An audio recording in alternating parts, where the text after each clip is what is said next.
WhatsApp everyone, welcome back to the channel. Part 1 NPO का हो गया था, आज पार्ट 2 है। पार्ट 2 में मैंने तो सोचा था कि पार्ट 2 में मैं सब्सक्रिप्शन अकाउंट पढ़ाऊंगा, लेकिन एक छोटा सा टॉपिक बचता है, फंड बेस्ड अकाउंटिंग। इसे हम लोग पार्ट 2 में देखते हैं। और पार्ट 1 जिन्होंने नहीं देखा है तो डिस्क्रिप्शन में लिंक है, वहां से आप वो लोग जाकर देख सकते हैं। और टेलीग्राम चैनल को ज्वाइन करना मत भूलना, टेलीग्राम चैनल का नेम आपको दिखाई दे ही रहा होगा। तो अब देखो, फंड बेस्ड अकाउंटिंग। सबसे पहले हम लोग इस टॉपिक को एक्सप्लेन करते हैं।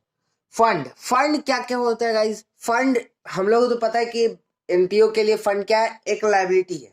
तो फंड क्या कौन कौन सा हो सकता है? मैच फंड, प्राइज फंड और टूर्नामेंट फंड। तो ये सब कुछ बेसिक्स फंड है जो कि बैलेंस शीट में लायबिलिटी की साइड जाएगा, क्योंकि एनपीओ के लिए एक लायबिलिटी है। तो हम लोग जितने भी फंड है उन सबको लायबिलिटी के साइड लिखेंगे। जैसे मैच फंड हो गया हमारा।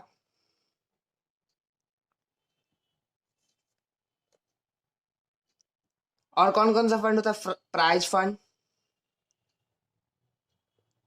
और कौन सा फंड होता है? Tournament fund. तो जितने भी फंड होते हैं वो बैलेंस शीट के लायबिलिटी के साइड में जाते हैं। एसेट साइड में क्या जाता है सर? तो एसेट साइड में जो भी जितने भी फंड मिलते हैं हम लोग को, जैसे मैच फंड मिला तो हम लोग उसे इन्वेस्ट कर दिए, तो वो इन्वेस्टमेंट जो है वो एसेट के साइड जाएगा। वो मैं लेटर ऑन बताऊंगा, अभी क्वेश्चन में भी कराने वाला हूँ, वो मैं बताऊंगा क्या क्या होगा। फंड के बाद आता है फंड एक्सपेंसेस। जैसे मैच फंड आया, मैं मैच फंड को मान के चलता हूँ। जैसे टूर्नामेंट फंड को मानता हूँ मैं। जैसे टूर्नामेंट फंड आया तो वो एनपीओ के लिए तो ऑफकोर्स लायबिलिटी होगा। तो अब टूर्नामेंट फंड किस लिए आया है? टूर्नामेंट कराने के लिए। स्पेसिफिक फंड है क्योंकि। तो टूर्नामेंट फंड कराने के लिए कुछ एक्सपेंसेस होंगे, जैसे टूर्नामेंट एक्सपेंसेस। तो टूर्नामेंट एक्सपेंसेस को हम लोग क्या करते हैं? लेस।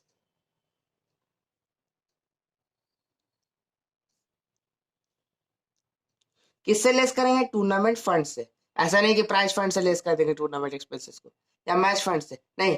जिसका फंड रहेगा उसी का एक्सपेंस के साथ माइनस करेंगे।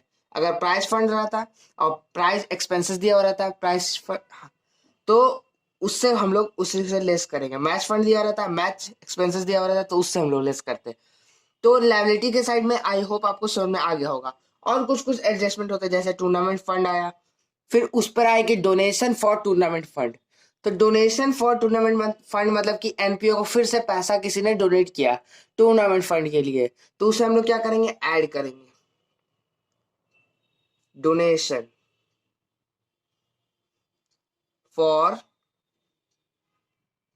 Tournament fund. तो इसे हम लोग क्या करेंगे? ऐड करेंगे, क्योंकि ये इनकम है एनपीओ के लिए।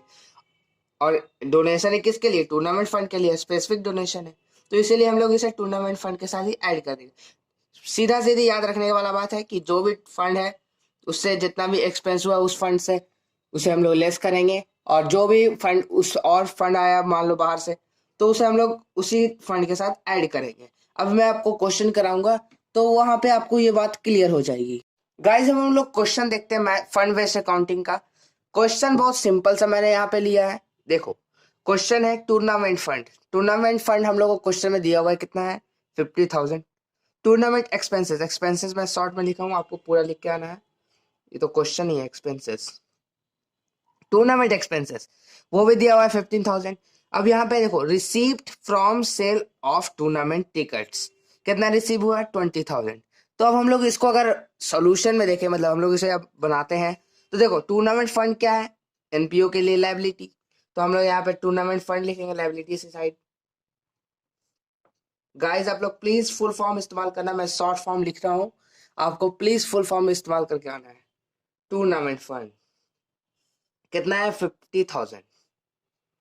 50,000, ठीक है जी। यहाँ तक क्या करना है अब हम लोग को? देखो, टूर्नामेंट एक्सपेंसेस, इसको भी रुक जाओ। Receives from sale of ticket, tournament tickets. जो भी टूर्नामेंट हो रहा था उसमें हम लोग ने कुछ टिकट बेचे, सेल किए हम लोगों ने कुछ टिकट्स को, तो उससे हम लोग के पास जो पैसा आया, तो वो पैसा कितना आया? 20,000। तो 20,000 हम लोगों ने क्या किया? रिसीव किया है। तो अब हम लोग बना रहे हैं NPO, not for making profit organisation. तो उसमें हम लोग को जो भी पैसा आएगा, टूर्नामेंट से रिसीव जो सेल हुआ है, टिकट बेच के जो भी पैसा आया है, तो हम लोग क्या करेंगे, टूर्नामेंट फंड में उसको ऐड कर देंगे। क्यों ऐड करेंगे? क्योंकि हम लोग को आफ्टर ऑल टूर्नामेंट से ही ना कुछ पैसा आया है। भले उसका टिकट सेल करके ही पैसा आया, लेकिन पैसा तो टूर्नामेंट फंड से ही आया, टूर्नामेंट के लिए ही आया था। तो क्या करेंगे, हम लोग उसे ऐड कर देंगे। तो जो भी पैसा आया उसे हम लोग ऐड करेंगे। Add receives from sale of tickets. कितना आया है? 20,000। ठीक है। अब देखो टूर्नामेंट एक्सपेंसेस। अब हम लोग को पता है कि अभी मैंने बताया आपको कि जो भी एक्सपेंसेस होता है उसके फंड से वो लेस होता है। तो हम लोग अब इससे क्या करेंगे, लेस करेंगे एक्सपेंसेस को। टूर्नामेंट एक्सपेंसेस कितना है? 15,000। तो क्वेश्चन तो हमारे पास 3 ही था, लेकिन और भी ज्यादा हो सकता है। अब हम लोग इसका सॉल्यूशन करते हैं। तो सॉल्यूशन में आ जाएगा इधर कितना, 70, और 70 में से 70,000 तो हम लोगों ने टूर्नामेंट फंड और रिसीव जो भी पैसा है टिकट टूर्नामेंट का बेच करके वो 20,000। तो 50 प्लस 20 70 हो गया। अब 70,000 में से क्या करेंगे हम लोग, 15,000 को क्या करेंगे, लेस करेंगे। तो हमारे पास आ जाएगा कितना, 55,000। This is fund based accounting. जितना भी फंड आया था उससे हम लोगों ने जो भी किया एडजस्टमेंट आपके सामने है। Guys please short full form इस्तेमाल कीजिएगा, टूर्नामेंट की जगह पे मैंने यहाँ पे शॉर्ट फॉर्म इस्तेमाल किया है। तो ये था एक बेसिक सा क्वेश्चन फंड बेस्ड अकाउंटिंग का। चलिए गाइस अब हम लोग नेक्स्ट क्वेश्चन की तरफ देखते हैं। एक और क्वेश्चन फंड बेस्ड अकाउंटिंग का। तो देखो पार्टिकुलर्स में एडजस्टमेंट है और अमाउंट दिया हुआ है। पार्टिकुलर में पहला है प्राइस फंड। प्राइस फंड से रिलेटेड एडजस्टमेंट। प्राइस फंड कितना है, 1 लाख। ठीक है। 10% प्राइस फंड इन्वेस्टमेंट ऑन 1 अप्रैल, 1 लाख। यहाँ पे कुछ बच्चा कंफ्यूज हो जाएगा कि प्राइस फंड का जो है ना वो 10% जो है वो इन्वेस्ट कर दिए। नहीं, देखो यहाँ पे अमाउंट दिया हुआ 1 लाख इन्वेस्ट की है, 10% उसका इंटरेस्ट रेट है। तो आपको यहाँ पे ध्यान देके पढ़ना है। नेक्स्ट है donation for prize receive in the year. देखो प्राइज फंड के लिए अब प्राइजेस के लिए क्या हुआ है, डोनेशन रिसीव हुआ है उसी ईयर में।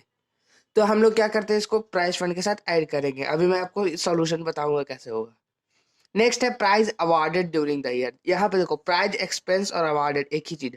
प्राइज फंड किस लिए आया है, ऑफकोर्स प्राइज देने के लिए आया है। तो प्राइज अवार्डेड मतलब हम लोग उस पैसे को यूटिलाइज किया है अवार्ड देने में, तो इसीलिए वो लेस होगा प्राइज फंड से। नेक्स्ट है interest receive on 10% prize fund investment. Interest क्या हुआ है, रिसीव हुआ है कितना, 10%। प्राइज फंड जो भी इन्वेस्ट हम लोगों ने किया था 1 लाख का, तो इंटरेस्ट रिसीव कितना हुआ है, 10%। लेकिन यहाँ पे देखो अमाउंट दिया है 4,500, और जबकि हम लोग ने इन्वेस्ट किया कितना, 1 लाख। तो 1 लाख का 10% कितना होता है, आप लोग निकाल सकते हैं, 10,000 होता है कि नहीं। लेकिन यहाँ पे अमाउंट दिया हुआ है सिर्फ 4,500। ऐसा क्यों, बाकी 5,500 कहाँ है? तो 5,500 AI है। AI मतलब आर्टिफिशियल इंटेलिजेंस नहीं, AI मतलब एक्यूड इनकम। हम लोग अकाउंट्स पढ़ रहे हैं, याद करो एक्यूड इनकम। 5,500 हम लोग को भी नहीं मिला है, जो अब की हम लोग को मिलेगा बाद में। तो इसको भी हम लोग ऐड करेंगे, क्योंकि हम लोग अकाउंट्स वाले बच्चे हैं, सब चीज को लेके चलना पड़ता है। जो नहीं मिला उसको भी हम लोग ऐड करेंगे। तो एक्यूड इनकम 5,500 भी हम लोग ऐड करेंगे। तो आई होप गाइस आपको क्वेश्चन पूरा डिटेल में समझ में आ गया होगा। अब चलिए हम लोग सोल्यूशन देखते हैं गाइस। सबसे पहले क्या दिया हुआ है क्वेश्चन में, प्राइस फंड। आप लोगों ने क्वेश्चन पढ़ लिया होगा उम्मीद करते हैं। सबसे पहले हम लोग लाइबिलिटी की साइड में क्या लिखेंगे, price fund 1 lakh rupees. Price fund आया और वो MPO के लिए लाइबिलिटी है, इसलिए लाइबिलिटी के साइड 1 लाख लिखे। ठीक है। नेक्स्ट है 10% price fund investment on 1 April 2019। 10% interest के अनुसार प्राइस फंड को पूरी इन्वेस्ट कर दिया गया 1 लाख में।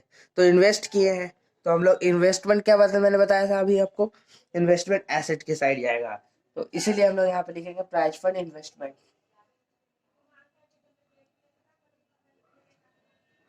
प्राइज फंड इन्वेस्टमेंट एसेट के साइड जाएगा, याद रखने वाला बात है, इन्वेस्टमेंट जो भी होगा 1 लाख रुपीज का।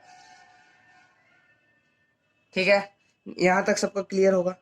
नेक्स्ट है donation for prize receive during the year. Donation receive हुआ प्राइज के लिए ड्यूरिंग द ईयर, उसी के ईयर के दौरान कितना रिसीव हुआ 15,000।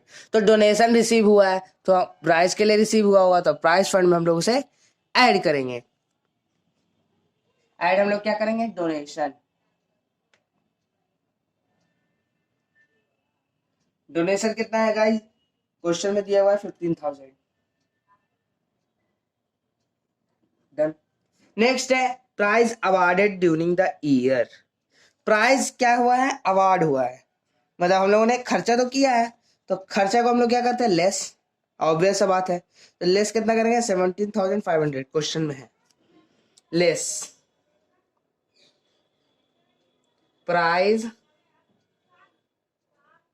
awarded 17,500। नेक्स्ट है interest receive on 10% fund investment. मैंने आपको अभी बताया कि इंटरेस्ट रिसीव हुआ है कितना 4,500, लेकिन हम लोग को मिलना कितना चाहिए 10,000, तो 5,500 हम लोग को क्या है, ए आई है, अक्रूड इनकम। तो हम सबको ऐड करके लेके चलते हैं, तो ऐड इंटरेस्ट। इंटरेस्ट हम लोग लिखेंगे जितना रिसीव हुआ है 4,500, और हम लोग को क्या ऐड करना है, एक्रूड इनकम। एक्रूड इनकम को क्या करना है, ऐड करना है, तो उससे भी हम लोग ऐड करेंगे एक्रूड इनकम। मैं शॉर्ट फॉर्म में लिख देता हूँ, आपको पूरा लिख के आना है बोर्ड्स में। 5,500 का एक्रूड इनकम हो गया। तो अब देखो गाइस, अब हम लोग इसका सोल्यूशन करते हैं। अब हम लोग इस सब का टोटल करेंगे, 1,50,000 में ऐड करेंगे, 17,500 लेस करेंगे और 10,000 ऐड करेंगे, तो हमारे पास रिजल्ट आएगा कितना, 1,07,500। 1,07,500। उम्मीद करते हैं गाइस आपको ये क्वेश्चन समझ में आ गया होगा। टेलीग्राम चैनल पे मैं और कुछ क्वेश्चन अपलोड कर दूंगा, तो आप वहां से भी जाके क्वेश्चन को प्रैक्टिस कर सकते हैं, या फिर कोई भी बुक फॉलो करते हो, वेडरिश, टी.एस. ग्रेवाल और डी.के. गोयल, तो आप वहां से भी जाके फंड बेस्ड अकाउंटिंग वाला जितने भी क्वेश्चन है सब कुछ बना सकते हो। इजी सा टॉपिक था गाइस, एक इस वीडियो में खत्म हो गया। अब मिलते हैं हम लोग नेक्स्ट वीडियो में। वीडियो को लाइक करना मत भूलना और सबके साथ शेयर करना, शेयर कर दो यार। जितने भी व्हाट्सएप ग्रुप, फेसबुक ग्रुप, जितने भी फ्रेंड्स ग्रुप है, सबके साथ शेयर करो, और चैनल पर नए हो तो सब्सक्राइब कर देना। और चलो तब तक के लिए stay tune with C classes.